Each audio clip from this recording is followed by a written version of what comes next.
تو عباد الرحمن کی صفات میں جو صفت آئی ہے کہ وہ باڈی لینگویج کا خیال رکھتے ہیں۔ باڈی لینگویج میں ایک چیز ہوتی ہے آنکھوں سے اشارے کرنا، جس کو آپ کیا کہتے ہیں؟ آنکھ مارنا، کنکھیوں سے دیکھنا، بد نظری، بد نگاہی۔ تو آئیے ذرا دیکھتے ہیں ٹاپک کیا ہے۔ ہم انبیاء آنکھوں سے اشارے نہیں کیا کرتے۔ عبداللہ بن سعد بن ابی سرح صلح حدیبیہ سے پہلے اسلام قبول کرتا ہے۔ یہ قریشی تھا اور حضرت عثمان بن عفان کا رضاعی بھائی تھا۔ اسلام پر سختی سے کاربند رہنے والا عبداللہ جلد ہی اللہ کے رسول کا اعتماد حاصل کر لیتا۔ یہ پڑھنا لکھنا جانتا تھا، اس لیے اللہ کے رسول نے اسے دیگر صحابہ کے ساتھ کاتب وحی مقرر کیا۔ اللہ کے رسول صلی اللہ علیہ وسلم کی عادت مبارک تھی کہ جب آپ پر وحی کا نزول ہوتا تو فوراً بعد کسی نہ کسی کاتب وحی کو طلب فرماتے اور جو آیات نازل ہوتی انہیں فوراً املا کروا دیتے، یعنی ڈکٹیٹ کراتے، کیونکہ زبان نہیں آتا تھا آپ کو۔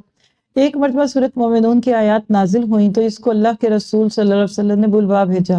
اس نے دانستہ یعنی جان کے، ارادتاً پرپسلی غلط آیات لکھ دیں کہ دیکھتے ہیں کیا ہوتا ہے، اور مرتد ہو کر مکہ مکرمہ بھاگ گیا۔ مکہ مکرمہ پہنچ کر اس نے اپنے پرانے دین کو اپنانے کا اعلان کر دیا اور لوگوں کو بتایا کہ اس نے کس طرح قرآن کریم میں تحریف کرنے کی کوشش کی ہے، یعنی جانتے بوجھتے خیانت کی ہے۔ فتح مکہ مکرمہ کے روز جب اللہ کے رسول صلی اللہ علیہ وسلم مکہ مکرمہ میں داخل ہوئے تو آپ نے حکم جاری فرمایا کہ 8 مرد اور 3 عورتیں ایسی ہیں جن کو ہر حال میں قتل کر دیا جائے۔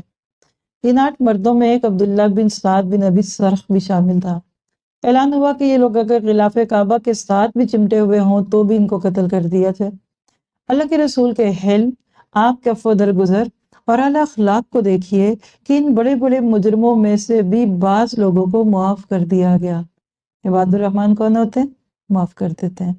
فتح مکہ کے روز یہی عبداللہ بن سعد بن ابی سرح حضرت عثمان بن عفان کے پاس آتا ہے اور ان سے امان طلب کرتا ہے، یعنی میری انشورنس کروا دیں، یعنی مجھے کچھ نہ کہا جائے۔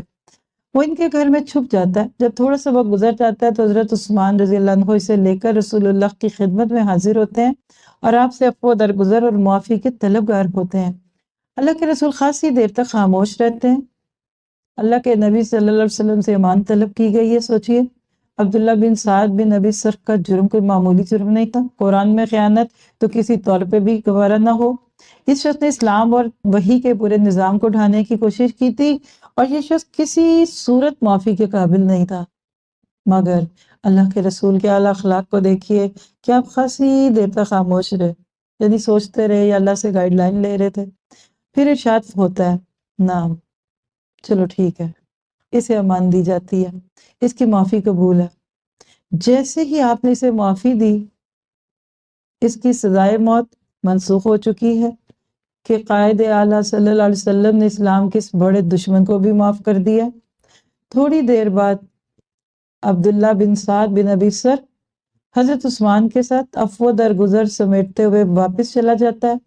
اللہ کے رسول نے اپنے ارد گرد صحابہ کی طرف دیکھا اور ان سے ارشاد فرمایا اما کان فیکم رجل الرشید، کیا تم میں سے کوئی ایسا سمجھدار آدمی نہ تھا؟ یا قوم الی ھذا حین رعانی قد سمت، جس دوران میں نے کوئی جواب نہ دیا تھا فیقتلوہ، اسی اسنا میں اسے قتل کر دیتا، یعنی قتل کر دیتے اس کو جب میں نے نہیں بولا۔ صحابہ کرام نے عرض کیا اللہ کے رسول آپ اشارہ فرما دیتے ہم اسے قتل کر دیتے۔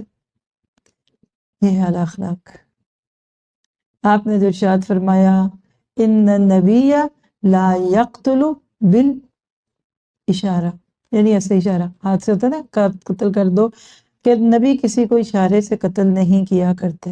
اسی طرح ایک روایت میں آتا ہے انہ لا ینبغی لنبی ان تکون لہ خائنۃ الاعین، آنکھ کا وہ اشارہ جو خیانت پر مبنی ہو، یہ منصب نبوت کے شایان شان نہیں۔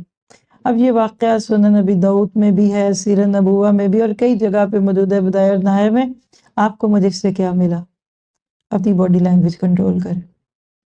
کردار ایسا ہونا چاہیے کہ چلنے میں، پھرنے میں، بولنے میں، اٹھنے میں لوگ آپ اتنے خوبصورتی دیکھیں